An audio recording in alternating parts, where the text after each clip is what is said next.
اچھا بچوں، جمعے کی تیاری کی ہے آپ لوگوں نے؟ کیسے تیاری کی تھی؟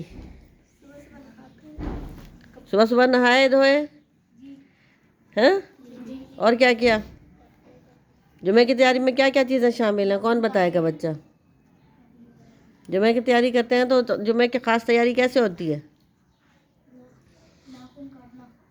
ہاں جی، ناخن کاٹنا سنت طریقے سے، سرما لگانا، خوشبو لگانا، شاباش، اور مسواک کرنا، اور جو آپ کے کپڑوں میں سے جو آپ کو اچھے لگیں کپڑے وہ پہننا، اور پھر جمعہ نماز کے لیے جانا مسجد کی طرف، ہے نا؟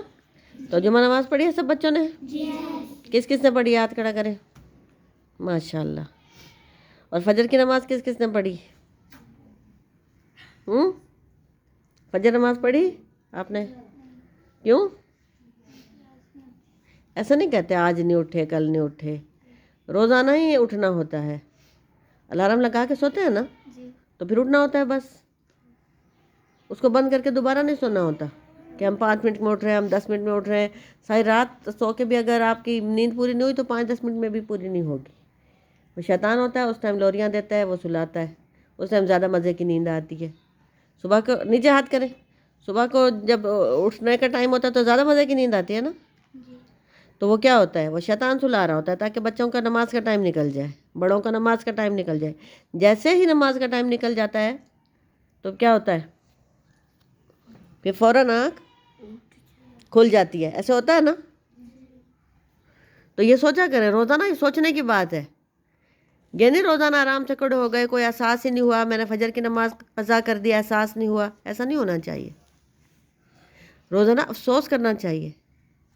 ہمارے پیارے نبی حضرت محمد صلی اللہ علیہ وسلم نے کیا فرمایا اس بارے میں؟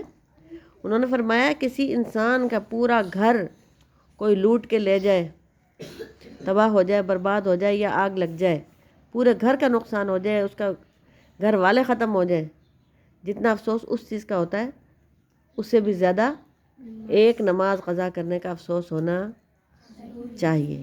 یہ کب ہوگا؟ یہ جب ہم نماز کے بارے میں سوچیں گے، غور کریں گے، پڑھیں گے، سنیں گے. ٹھیک ہے؟ تو سب لوگوں نے 5 ٹائم کی نماز پڑھنی ہے اور وقت پر پڑھنی ہے. ٹھیک ہے؟ وعدہ کرتے ہیں آپ سب لوگ؟ ٹھیک ہے. آپ سے پہلے بھی میں اکثر یہ بتاتی رہتی ہوں، پوچھتی رہتی ہوں نا اس بارے میں. تو فجر کے ٹائم کیا کرنا ہے؟ رات کو اپنی امی کو کہہ کے سونا ہے، الارم لگا کے سونا ہے، اور جیسے ہی الارم بجے اچھل کے بستر سے اٹھنا ہے، یہ سوچ کے کہ کہیں میں سویا رہوں گا تو میری نماز قضا نہ ہو جائے. ٹھیک ہے نا؟ جو بچپن میں نمازی ہوتے ہیں نا بچے، وہی بڑے ہو کے بھی نمازی ہوتے. جو بچپن میں نماز نہیں پڑھنے والے ہوتے ان کو بڑے ہو کے بھی توفیق کم ہی ملتی ہے. پھر اللہ ہدایت دے دے تو اللہ تعالیٰ کو تو کوئی مشکل نہیں ہے، لیکن بڑا مشکل ہو جاتا ہے. جس چیز کی عادت بچپن میں ہوتی ہے وہی بڑے ہو کر بھی ہوتی. ٹھیک ہے نا؟